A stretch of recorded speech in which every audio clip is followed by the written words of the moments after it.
Okay, $1, 0.8, 3% burn tax, and all the rest. We're going to discuss in this video a number of things regarding Terra Luna Classic. Is increasing the burn tax really the right thing to do right now? And equally, version 1, that's right, version 1.1 is about to be launched this month. What does it mean? What does it mean for our validators? Ultimately, are we going to see some price action on the back of it? And to top everything off with a nice little bone candle, Binance burns are coming back. So get ready. All of that in this video. So if you are still holding your Terra Luna Classic, be sure to subscribe to the channel. Keep up to date with everything going on. Before we dive any further into this video, let's take a quick word from our sponsor.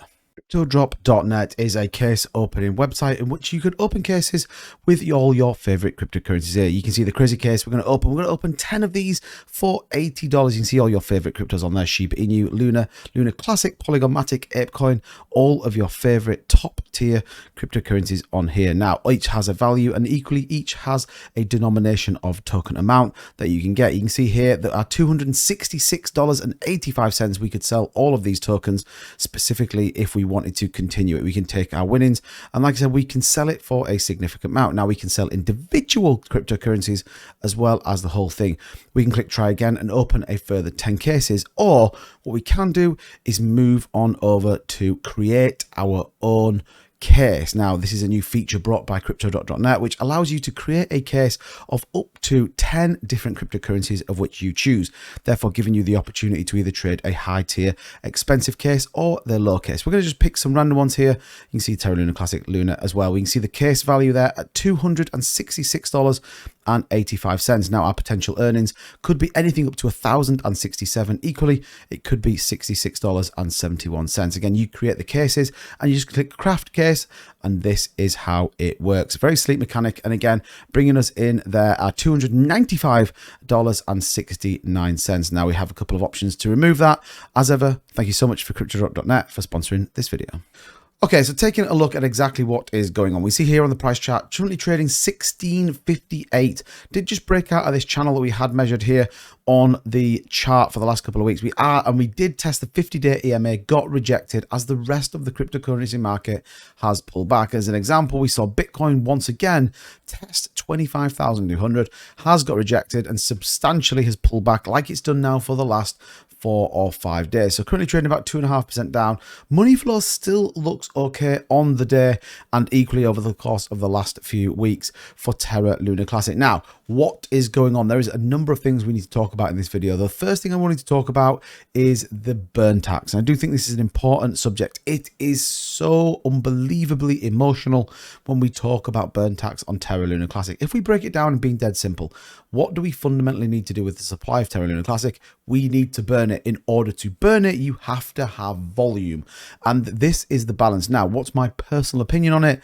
I think we've changed this way too much. I think that we need to carry on with the burns, but once again, dragging another vote in, giving people the opportunity to vote on this, I genuinely do think it removes a potential amount of volume from on-chain. This only works when you have every exchange and you have every facet of everything burning that amount. Whatever you don't, if you had one exchange burning 0.8 and one exchange not, people are simply going to buy off the exchange that aren't. It's just human nature. But Vegas, you may know him from the Terra Rebels. Ultimately, what is the proposal? Well, the proposal aims to increase the current burn tax from 0.2 to 0.8.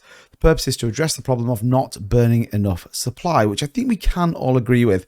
Help mitigate the over-minting problem and respond to community demand for a larger tax. Now, that's the bit I slightly disagree on, because I don't necessarily think people want a higher tax. I think people want more burns. And I do think those two things are different. Those two things are definitely, in my opinion, different. We can find increasing amount of deflationary nature to the token without, in my opinion, changing the burn tax. Again, remember, we need volume.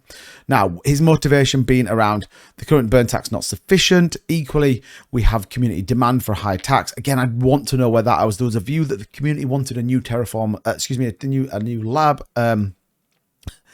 There was a view that the community wanted a new wallet, and we paid 150k, and I'm not sure that was exactly what we expected. And then finally, that ultimately the on-chain traffic and the community have suggested that high tax would be a benefit for the chain. Now, you've got to really understand exactly what the purpose of this is here, really. And in my opinion, why are we doing it? We've just started to agree all of the whitelisting for the Binance burns. Binance burns, like we said, coming back very shortly. We know the last day, 27th of February, we get the first burn on the 1st of March. Stay tuned to this channel because we're trying to bring you the most accurate information we can in terms of what we're expecting. But it says here, look, Binance in December requested Terra Classic developer team to make necessary changes by March 1st for continuing its LUNC burn mechanism. Failing to do so, the exchange will consider withdrawing the burn contribution. Also, Binance will burn 50% of the LUNC spot and margin trading fees instead of 100%. Doesn't necessarily mean that will always be the case, but for me, it's about getting the Binance burns back on track. So we do know, like I said, February 27th is the last day for the last previous 3 months, and then we get the burn on the 1st of March. So Binance, we do believe are back. Everything's been done. All the voting's gone through to ensure that those go forward, as well as the upgrade version 1.1. And this culminates all 3 of those voting. You can see here the release contains governance approved features to the Terra Classic blockchain, including tax exemption list, burn tax split, no reminting of the burn wallet, as well as mandatory security updates. So we've now stepped into the realms of version 1 as opposed to version 0.5, which we've been on for quite some time. You can see here 100% voting. I expect this to pass. It's got 6 days left to go, and I do think it passed. For me, this is probably a bigger thing to talk about, the fact that it can take us a week to pass a proposal that ultimately every single person wants. We can tell that by the fact that 100% of our validators have voted yes. And I think there's a bigger debate around how quickly we can move on certain things, how quickly we can make things happen, as opposed to necessarily arguing about a burn tax increase. Now, what will it actually mean all in all? If we get a burn tax increase, it's going to be about volume. Now, we've got to understand, why would people use a Terra Classic blockchain? Well, we know that it's cheap. We know that fundamentally it is fast, but we have to have a reason for people to transact on our blockchain other than speculation of the price of Terra Luna Classic going up. And I think that's where we become very disingenuous and ultimately as a community, very much disjointed in the fact that just by putting the burn tax up to 0.8%, 1.2%, 20%, whatever it is, without volume, it means nothing. And I think the key bit here, we know we've got some protocols that are going to launch very soon. We have some on-chain projects that are going to launch that ultimately will burn Luna Classic. I did a review on Cremation Coin. They've now burned a significant amount, nearly 20 million Luna Classic. They're all the things ultimately that we need to work on alongside a continuation of the burns.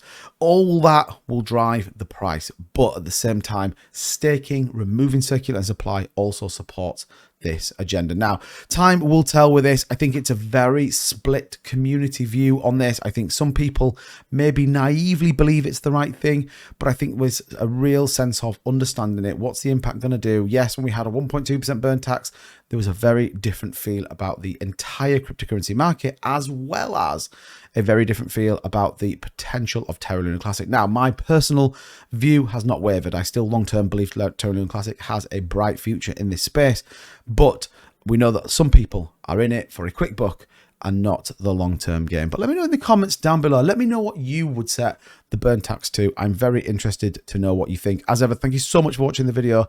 Don't forget to subscribe. Check out some of the links in the description if you want to grab yourself some free Luna Classic, as well as some cheaper trading fees over on Mexi. It does support the channel and it is free to sign up. As ever, have a great day. See you guys in the next one. Bye-bye.